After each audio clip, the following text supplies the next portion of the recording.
मग लवकर काही. अरे हाय, तू निघालीस? हो. खरंच? अरे यार, मला वाटलं मिनल, रेश्मा, गेला बाजार, ॲना कोणीतरी इमोशनल ब्लॅकमेल करून तुला 2 दिवस थांबवून घेतील. आम्ही खूप ट्राय केलं यार तुझ्या, पण आमचाच पोपट झाला. तिला कळलं सगळं. सो निघालात तुम्ही? हो. आणि सुजय, बरं झालं भेटलास. तुला काहीतरी द्यायचं होतं.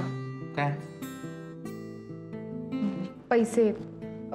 शूटला तुझे वापरले होतेस ते. वेडी आहेस का? ठेवा. सुजा, बरं आहेस ना? पैशाला नाही म्हणतोयस. रात्री झोप नाही लागणार, हिशोब नाही लागला म्हणून.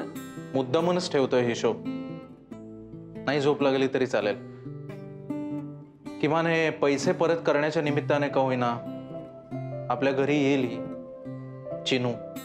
नाहीतर कशाला आपल्याकडे बघतीये बाबा. आता काय मोठी फिल्म मेकर होणार, मग आम्हाला विसरणार. चिनू, तू मला पिऊ सारखी आहेस. पिऊ माझी लहान बहीण. पिऊला स्वतःच्या पायावर उभं राहताना बघून मला जेवढा आनंद होईल ना, तेवढा आनंद मला तू स्वतःच्या पायावर उभं राहताना बघून होईल.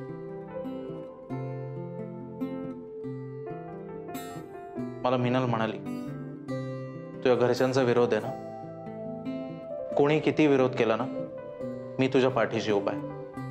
नेहमी लक्षात ठेव, तुझ्या बाजूने कोणी नसलं तरी मी आहे.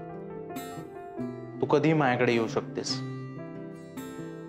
आणि तू एक फोन केलास तर मी कुठेही येऊ शकतो. ओके? काळजी घे. होय.